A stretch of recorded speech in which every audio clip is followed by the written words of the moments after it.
El domingo pasado comenzamos con el tema justamente de la ofrenda.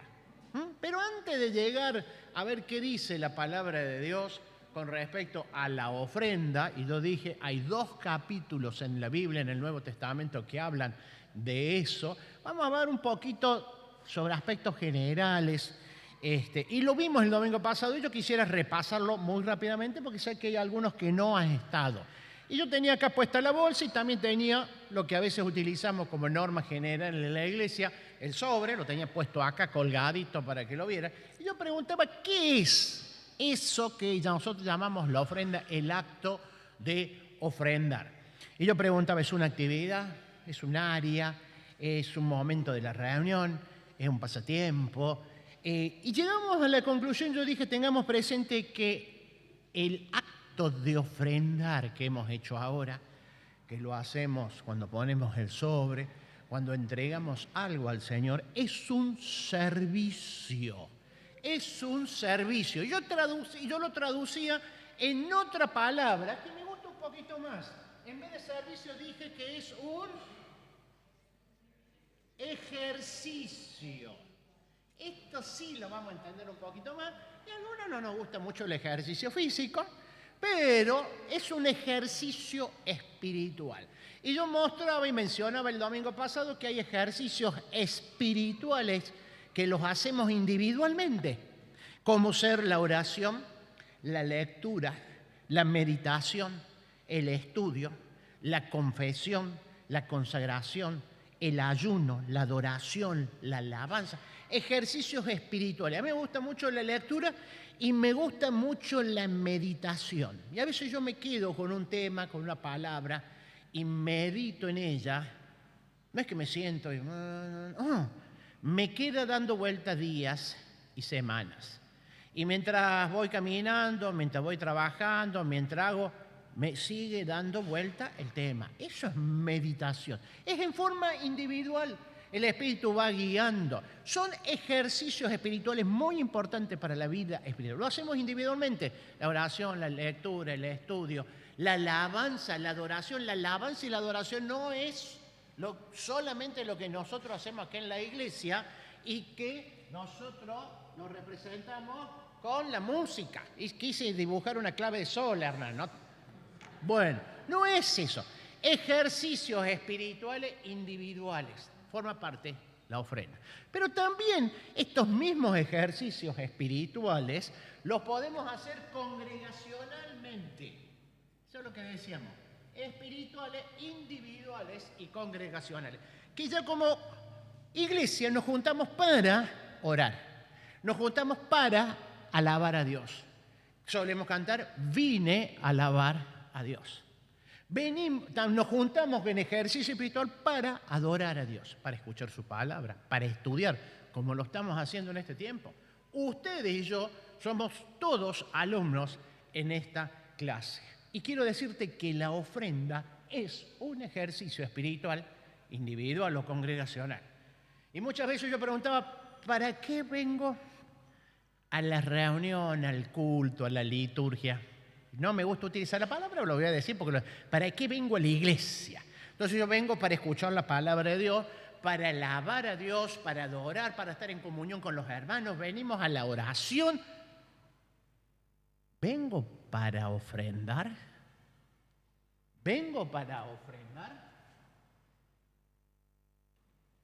Sácate la idea que es un billete, una transferencia, un dinero. Es mucho más que eso. Entonces es un ejercicio espiritual que ayuda a nuestra vida, individual y congregacional en comunión. Pablo le escribía, yo estoy repasando lo que vimos el domingo pasado, a la iglesia que estaba en Corinto, 1 Corintios 16, y les decía esto: en cuanto a la ofrenda para los santos, hagan ustedes también de la manera que ordené a las iglesias en Galacia. Yo pongo este versículo como introducción. Pablo le dice a Corinto, una iglesia totalmente desordenada. Se tenían que ordenar en todo. En todo. Y cuando llega el versículo 16, le dice, espera, Hablamos de la resurrección, hablamos del matrimonio, hablamos de los pecados sexuales, hablamos de los desórdenes que había en la iglesia en cuanto a la cena del Señor, dones espirituales, don de lengua, órdenes en todo. Y ahora también se tienen que... En cuanto a la ofrenda de los santos, hagan ustedes de la forma que yo ya les enseñé a las iglesias de Galacia. Yo a la iglesia de Galacia ya les enseñé, ya les di las instrucciones, ustedes hagan lo mismo. No lo vamos a ver ahora. Pero estoy diciendo la importancia. Pablo les decía a la iglesia en Corinto esto, que es una recomendación. Hagan esto como yo ya les he enseñado. En 2 Corintios 9, y ya les voy anticipando, 2 Corintios 8 y 9, Pablo va a hablar de la ofrenda. Cuando el domingo próximo, si andamos bien en el programa y en el desarrollo, vamos a empezar a introducirnos y acá está la enseñanza, vamos a decir, el libro, el tratado, el reglamento espiritual de cómo tiene que ser la ofrenda. 2 Corintios 8 y 9, Pablo habla de la ofrenda en la iglesia. Pero en el capítulo 9, versículo 12, dice, porque la administración de este servicio no solamente suple a los santos lo que os falta, sino que también abunda en muchas acciones de gracias a Dios. Está hablando de la ofrenda. Está hablando de la ofrenda. Porque de la administración de este servicio, en la Nueva Versión Internacional dice servicio sagrado. Ejercicio espiritual, servicios espirituales sagrados, reservados para Dios. No solamente se suplen las necesidades de los santos, de los hermanos. Quiero decirte que cuando vos ofrendas a Dios, no solamente lo estás haciendo para cubrir necesidades de alguna familia de la iglesia, de una familia misionera, de alguna necesidad puntual que hay. Juan Marco hoy en el anuncio decía, no nos olvidemos de la obra misionera, oramos por este hermano, la iglesia ofrenda, vos ofrendás, sino que abunda en acción de gracias a Dios. Por eso es un ministerio, es un servicio que debemos ejercitarlo periódicamente. De nada sirve que yo haga ejercicio una vez al mes, ¿no es cierto? Ejercicio físico. Y el espiritual también. De nada sirve que yo ore una vez al mes.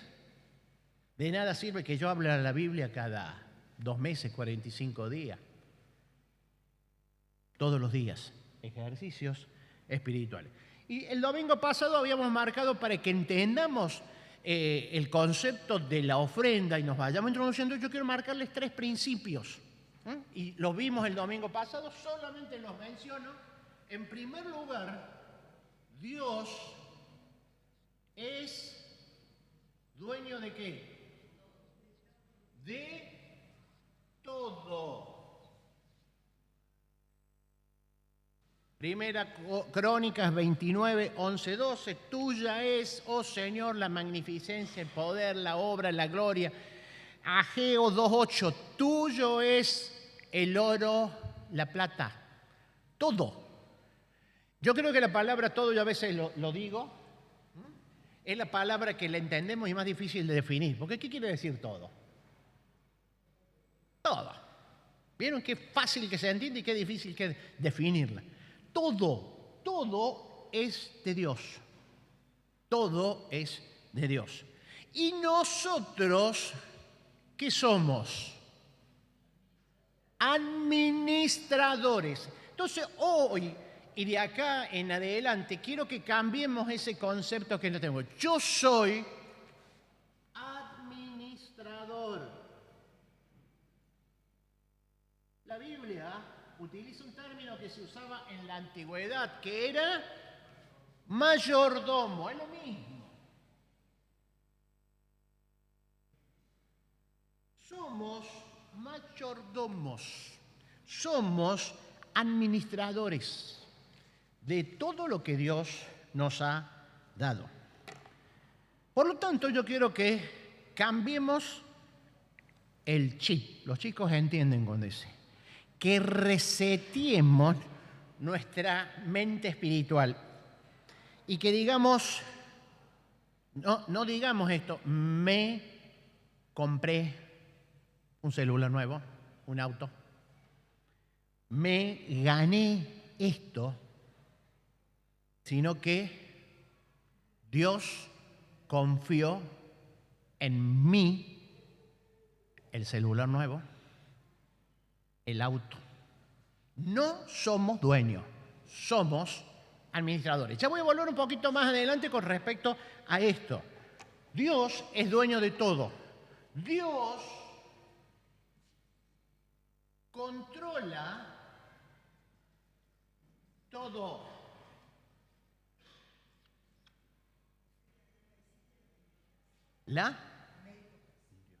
Exacto, Dios no existe la meritocracia.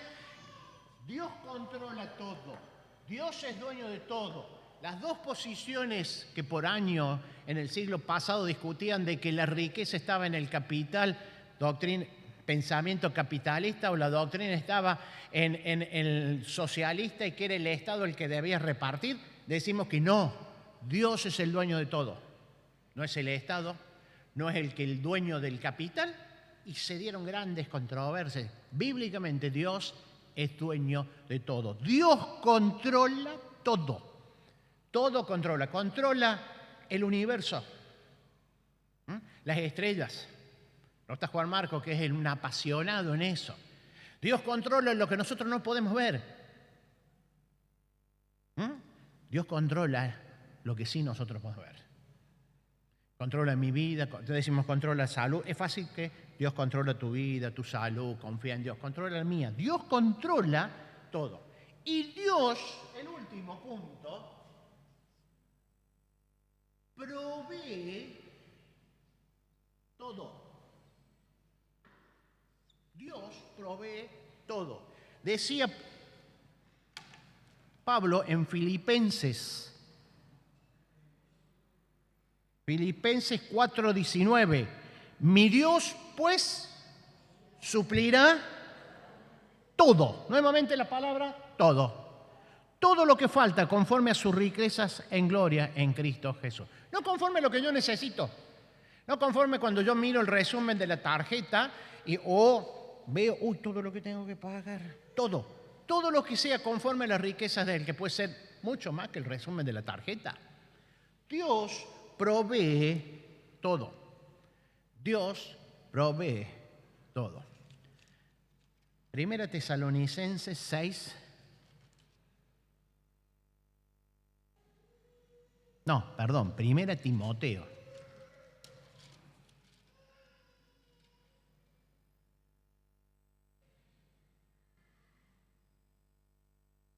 6, 7, 8, 9 y 10. Lo voy a leer nueva versión internacional, porque nada trajimos a este mundo y nada podemos llevarnos. Así que, en conclusión, tenemos ropa y comida. Contentámonos con esto. Los que quieren enriquecerse, los que quieren tener mucho, caen en tentación y se vuelven esclavos de los muchos deseos. Esos afanes insensatos y dañinos hunden a la gente en la ruina y en la destrucción. Por el amor al dinero es la raíz de toda clase de males. Para codiciarlos, algunos se han desviado de la fe y han causado muchísimos sinsabores o muchísimos dolores, como dice la versión Reina 60. Yo decía al principio, creo que todos los que estamos aquí, los que tienen pocos años, 30, 25, 40, los que ya estamos transitando más de la mitad de la vida, 50, 60, los mayores, conocen por lo menos a alguien que ha pasado esto. Los dolores, los sinsabores en la parte material y económica, gente que ha perdido casa, trabajo. No estoy hablando del que se quedó sin trabajo, del que tuvo un accidente, del que tuvo un percance, sino porque no tuvo en cuenta los principios de Dios. Y se afanó y se preocupó por, como dice acá, en la tentación, y se volvió esclavo vamos a decir del dinero, de lo material. Recordemos, no sé si son de los juegos, el concepto yo soy administrador y mayordomo. Primera Corintios 4, 1 a 2. Ya lo hemos dicho muchas veces. Primera Corintios 4, 1, 2. Así que téngannos los hombres por servidores, por siervos de Cristo y administradores de los misterios de Dios. ¿Se acuerdan de la palabra administrador cuál era? Fuerte Hernán. Oikonomon. Yo vuelvo a repetir, no sé nada de griego. Tampoco quiero que lo sepan, pero a veces las palabras estas nos ayudan. Oikonomos, oiko es casa, familia. Y es administrador de la casa. Administrador. Téngannos como administradores de la casa, de las cuestiones cotidianas, de las cuestiones domésticas. Téngannos los hombres, somos servidores y somos administradores de las cuestiones domésticas de la casa de Dios. Ahora bien, no termina ahí el versículo. Se requiere que los oikónomos, que los administradores, sean hallados fiel.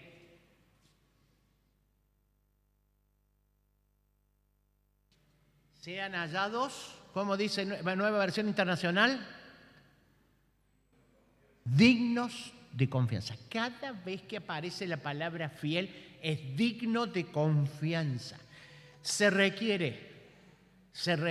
Dios quiere, todos somos administradores.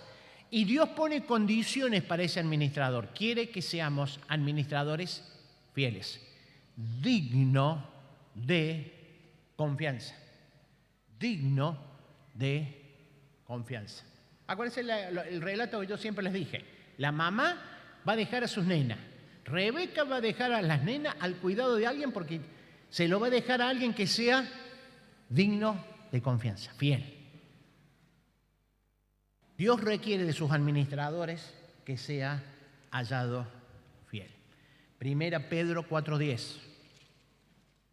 Vamos a leer varios versículos porque a mí me gusta que la palabra de Dios sea la que hable. Cada uno, según el don que ha recibido, ministrelo a los otros como buenos administradores de la multigracia de Dios. Nuevamente la palabra oikónomos, administradores. Miren que tape la apunte. La palabra ahí, según el don, acá está hablando de los dones espirituales, es cierto. Pero ya lo vamos a ampliar un poquito más. Cada uno, según el regalo de Dios. La palabra ahí, ministrelo, es diaconía. Sirva, úselo, trabaje. Como buenos administradores. ¿Administradores o oikónomos? La palabra buenos, ¿alguno sabe cuál es? Kalos.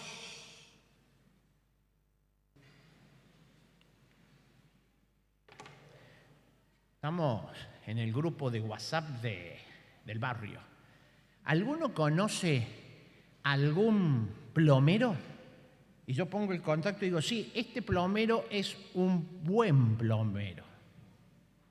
La palabra kalos es más que eso, es excelente.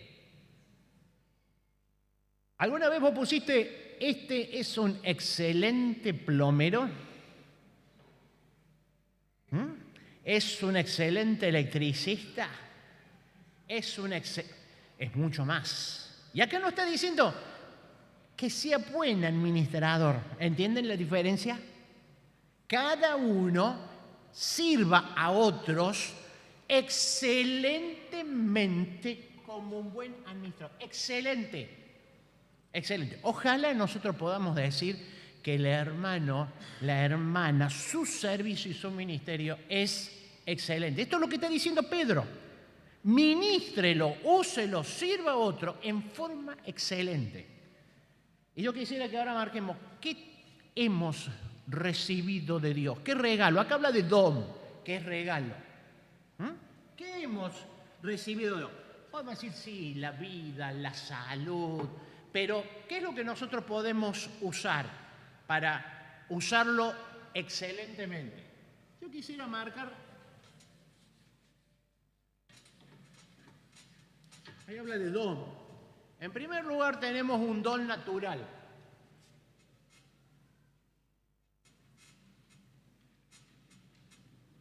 Hay algunos que tienen un don natural para las manualidades, para la música, para la escritura, para las relaciones interpersonales. Es cierto. A mí no me pongan a hacer algo manual porque no me va a salir nada, ni un dibujo, ni directamente, no tengo esa habilidad. Hay otros que sí. Valdi le gusta, dibuja muy bien, Julieta también, Hernán tiene el don natural de la música, él puede. Por eso nos dirige y por eso no dirijo yo, porque no tengo ese don natural. Dios nos ha dado dones naturales, pero también nos ha dado dones espirituales. Que cuando nosotros hacemos el don natural que tenemos, a veces le llamamos talento, el talento natural. Con el don del Espíritu Santo lo ponemos al servicio, al ministerio, a la diaconía, en forma excelente para los otros.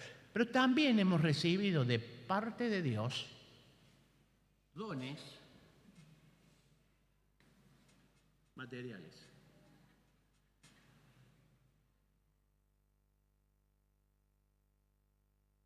A veces yo tengo un don natural para la administración, un don natural para trabajar en las manualidades, entonces soy carpintero y eso pasa a ser mi trabajo, mi profesión, por el cual Dios me da la posibilidad de tener mis recursos y tener dones materiales. Dios quiere que cada uno, el don que haya recibido, habla de los dones espirituales, pero acá lo vamos a hacer extensivo también a los dones naturales, talentos y a los dones materiales. Úselo para los otros como excelente administrador de Dios. Entonces decimos, sí, a mí me ha dado el don de hacer misericordia, el don de evangelismo, yo predico, cuando viene una persona lo atiendo en la iglesia, el don de hacer misericordia y el don de ayuda, el talento natural, pero la plata la voy a manejar yo como quiera. Vamos a decirlo así, no me refiero únicamente a la billetera, a la planta, a la tarjeta o a la cuenta. Lo material, no, esto es mío. Esto es mío, déjame que yo hago los números, es de Dios, Él lo controla y lo provee. Entonces cambiemos el chip. Dios me lo ha dado para que yo lo administre. Él conoce todo, Él lo provee todo. Esa mayordomía o esa administración, ¿cómo la debo hacer? Y Dios ha establecido algunas pautas. Por eso todavía no hemos llegado a hablar de la ofrenda. Estoy introduciéndonos. Dios nos ha dicho, yo te doy dones naturales. Vos los podés perfeccionar, vas a una academia. Yo te doy dones espirituales. El Espíritu te los ha dado. Y también te doy dones, bienes materiales. Para que vos los uses todos. Excelentemente para el servicio de Dios. Porque esta administración no solamente suple las necesidades, sino que honra a Dios. Vos tenés que honrar a Dios con tus bienes, con lo que Dios te ha dado, ha confiado en ti para que lo uses. Pero ¿cómo obtenemos esos bienes? Y yo quiero marcarte 3 pautas que nos marca la palabra de Dios como hijo de Dios, cómo obtenemos esos bienes que Dios nos presta, confía en nosotros. En primer lugar, ese regalo de Dios se obtiene por el trabajo. Esto es un principio bíblico, lo material. Vos podés decir, sí, unos tienen mucho, yo tengo poco, escaso. apenas llego, no llego. Otro tema, lo que Dios te ha dado, te lo ha dado porque es un regalo de Dios y se obtiene por medio del trabajo. Génesis capítulo 2. El pecado se introduce en la humanidad en Génesis capítulo 3. Así que el 2 no hay pecado. Y dice Génesis 2:15 que tomó pues Jehová al hombre y lo puso en el huerto del Edén para que hiciera algo, para que lo labrara y lo guardase. Dios estableció el principio del trabajo antes de la caída del hombre. El hombre no es el propósito de Dios un vago. No es para que lo labrara. Génesis 20, 9, 10, Dios estableció 6 días trabajarás, mas el séptimo día descansarás. No es que era a partir de ahora. Dios le estaba diciendo al pueblo de Israel, mirá, de ahora en más vamos a fijar algunas pautas y ustedes las tienen que cumplir. Dentro de esas pautas es el decálogo, son los 10 mandamientos. Les dice al pueblo de Dios, 6 días trabajarás. Y en Levítico, en Deuteronomio y en Número hay muchas enseñanzas sobre el trabajo. Principalmente los trabajos eran agrícolas, porque el pueblo de Israel era un pueblo agrícola y se dedicaba a la ganadería y trabajaban. El trabajo es una bendición de Dios y es el principio por el cual Dios ha establecido que sus hijos tengan los bienes que Él les confía para que lo administren. Pero llegamos al Nuevo Testamento, claro, por eso es la antigua ley, el antiguo pacto. Pablo es muy estricto a las iglesias. Los invito a que leamos Efesios, varios versículos, 4:28.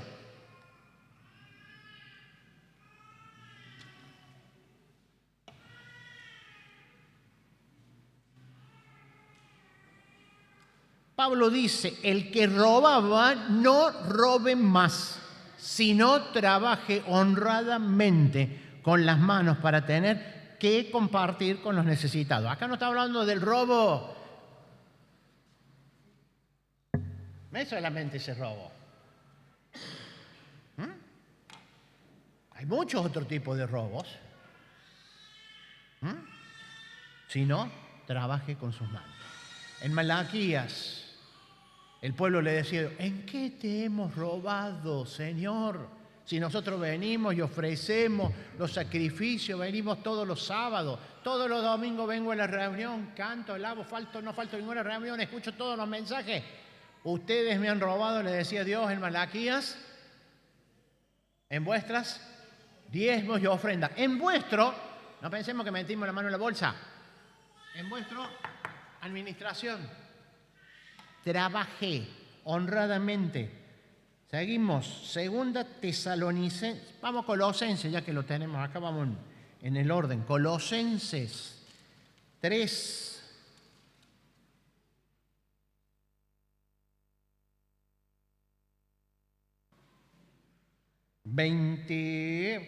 A ver, ¿dónde estaba? 3:23, 24. Todo lo que hagáis, hacedlo de corazón como para el Señor y no para los hombres. Está hablando de los siervos o de los empleados. Versículo 22. Obedeced en todos vuestros amos terrenales, no sirviendo al ojo como los que quieren agradar a los hombres, sino de corazón sincero, temiendo a Dios. Y todo lo que hagáis, hacedlo de corazón como para el Señor y no para los hombres, sabiendo que del Señor recibiréis recompensa de la herencia, porque al Señor servís. Cuando vos te levantás mañana y vas a trabajar, quiero decirte que no vas a trabajarle a tu patrón o a tu empresa. Vas a servir al Señor en ese trabajo. Seguimos. Segunda Tesalonicenses 3, 6 al 10.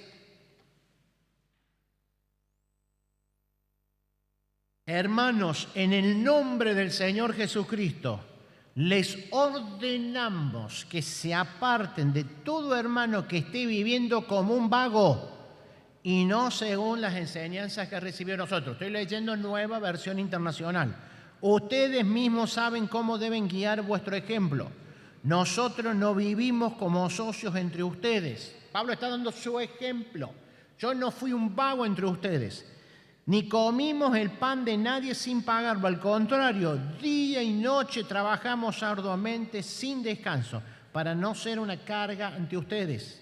E hicimos así, no porque no tuviésemos derecho a la ayuda, sino para darles un buen ejemplo.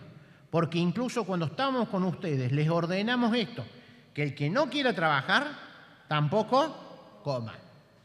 Pablo les dice, trabajen. Está difícil conseguir trabajo, es cierto. No estoy hablando del hermano que se quedó sin trabajo porque cerró la fábrica, porque lo despidieron, porque tuvo un accidente, se cayó de la moto y quedó sin trabajo. No estoy hablando de eso. Estoy hablando de la cultura que existe hoy, siglo XXI, de no trabajar. Va en contra del principio de Dios. Y acá Pablo dice, exhorto, ordeno que se aparten, que no copien esa conducta, está diciendo, de los vagos y de los ociosos. Sí. Segunda Tesalonicense 3, 6 al 10. Primera Timoteo. Recuerden, Primera Timoteo, ¿cómo te debes conducir en la casa de Dios? Primera Timoteo, ese es el tema. 5, 8. Vamos a poner del 7. Manda también estas cosas para que sean irreprensibles. Porque si alguno no provee para los suyos y mayormente para los de su casa, oikos, ha negado la fe y es peor que un incrédulo. Aquel que no provee, la forma de proveerlo es por mediante el trabajo. 18. Porque la Escritura dice, el Antiguo Testamento dice, no pongas bozal a vuelca y trilla, y el obrero es digno de su salario. Estoy viendo si no me queda ninguno. Hay más. Pablo le decía eso a las iglesias.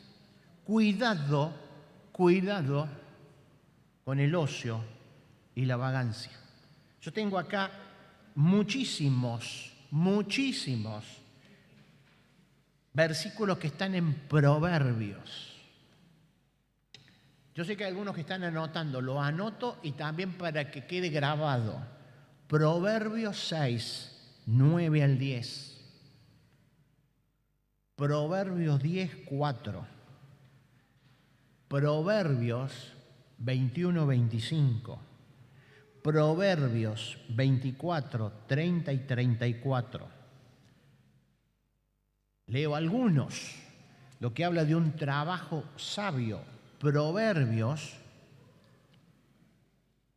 18, 9.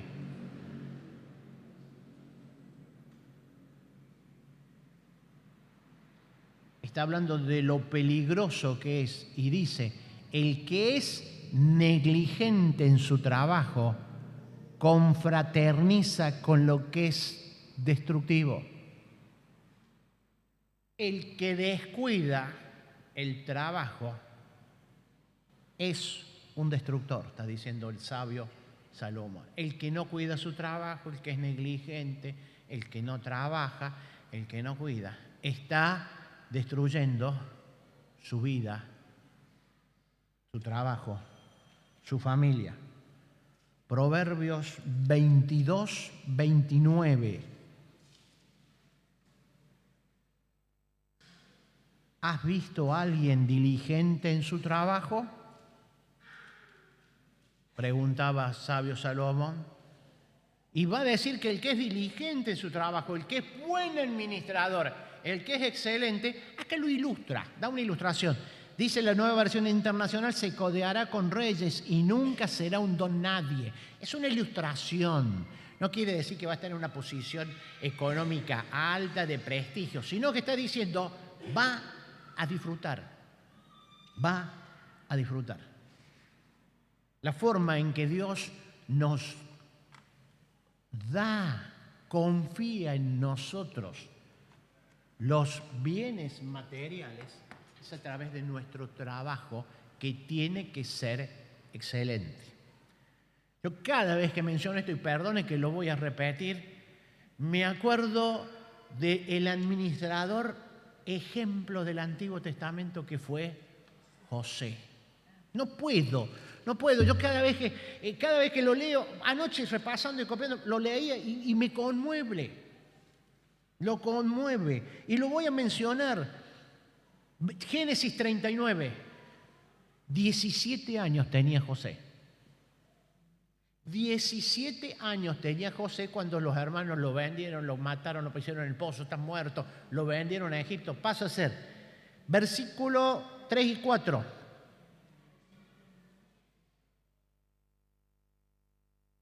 Y Jehová estaba, dos vamos a leer. Jehová estaba con José y fue varón próspero y estaba en la casa de su amo el egipcio.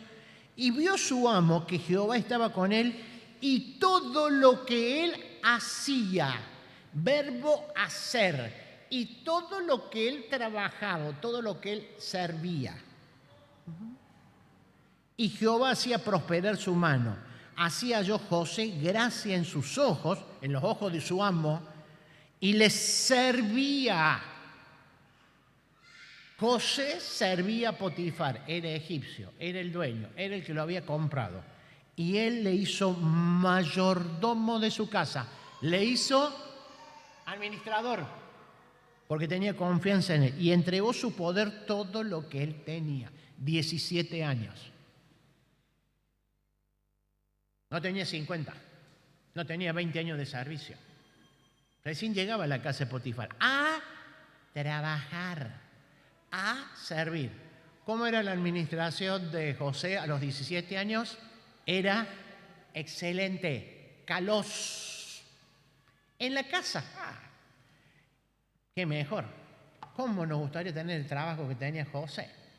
En la casa, sentaba, mira Potifar, acá está, ya entraron todos estos trigos, se vendieron estos animales, acá está, este es el dinero. Pero le tocó la parte más fea después. Poco tiempo después, meses después, 1 o 2 años, fue a la cárcel. Mismo 39.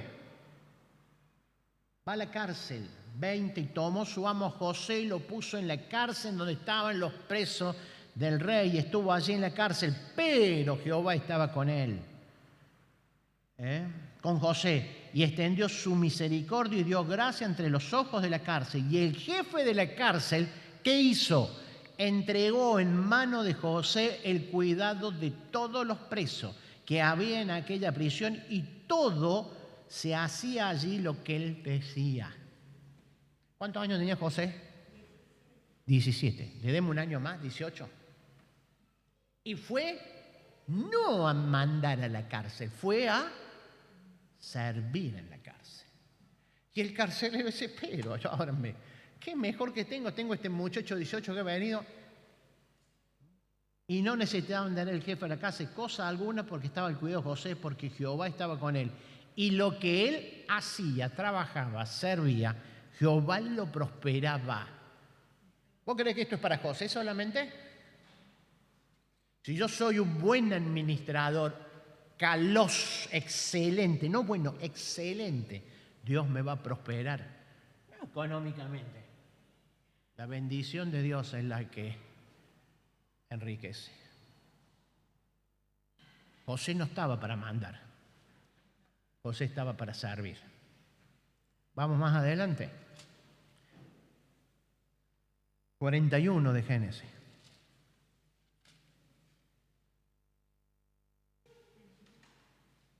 Génesis 41, 46. Y tenía 30 años José cuando comenzó a trabajar al servicio del faraón, rey de Egipto. 12 años pasó. Vino los sueños, las vacas gordas, las vacas flacas, el panadero, el copero del rey. ¿Se acuerdan toda la historia? Que la aprendimos en la escuela dominical. 30 años. ¿Hay alguien que tiene 30 acá? Y más. Bueno, ahí comenzó a mandar, a gobernar, a trabajar al servicio de Faraón, rey de Egipto. Y tan pronto como se retiró José, bueno, y sigue. Y el 42, a ver qué marqué acá yo.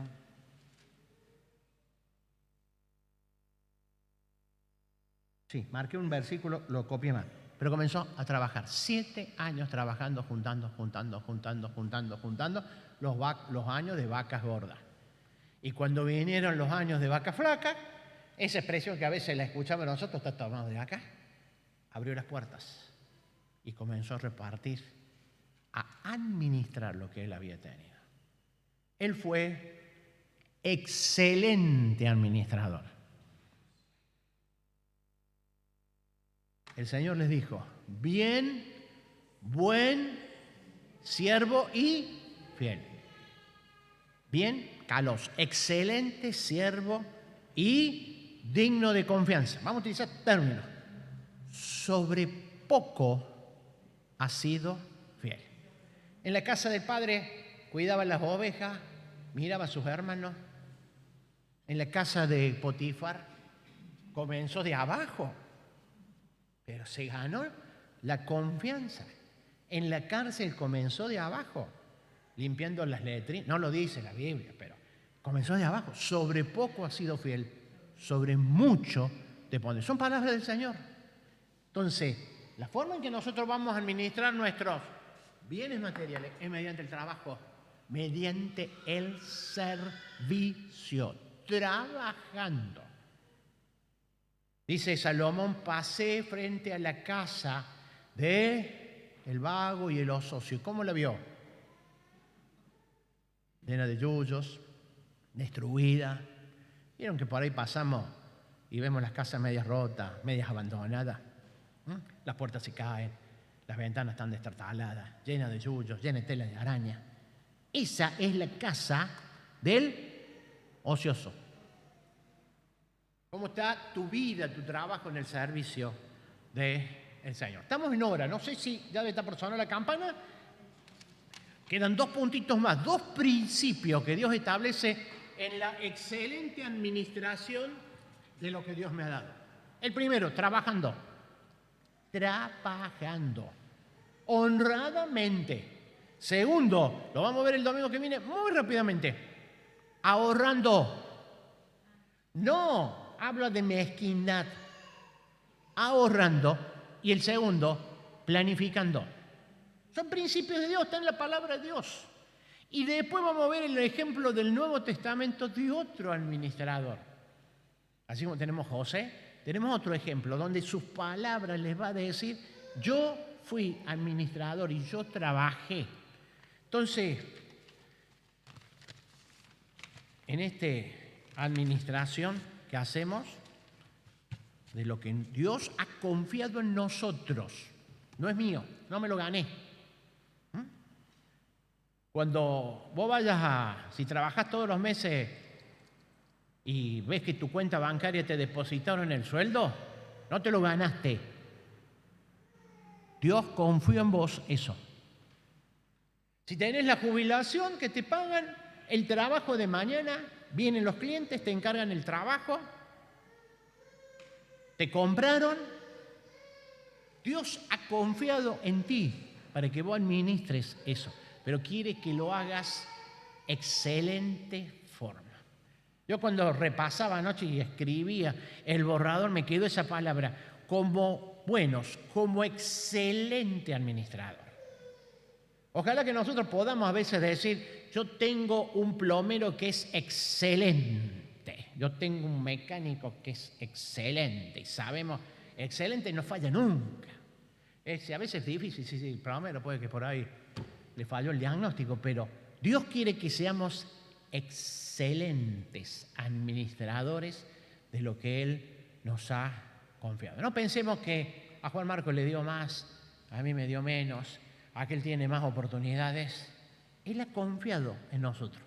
Bien, excelente y digno de confianza eres vos. Sobre poquito te puse, sobre mucho vamos a disfrutar.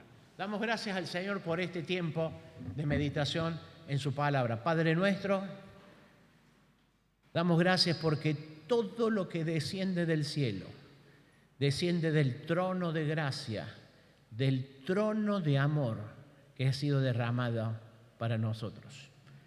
Somos nosotros los que administramos, los que llevamos una vida que no dignifica tu nombre, Señor. Somos ociosos, vagos, orgullosos, y nos olvidamos de ti y queremos hacer las cosas, queremos administrar como que fuéramos dueños de nuestra vida, dueños de nuestras cosas. Pero, Señor, ayúdanos a rendirnos delante de ti y ser buenos siervos tuyos en todo lo que tú nos has dado, en nuestro tiempo, en nuestros talentos, en nuestros dones espirituales, en nuestros bienes materiales, en nuestra familia, en nuestro trabajo, en nuestra salud, en nuestro cuerpo, en la comunión contigo y en la comunión con todos los hermanos. Despídenos con tu paz, con tu bendición, en el nombre de Jesucristo. Amén.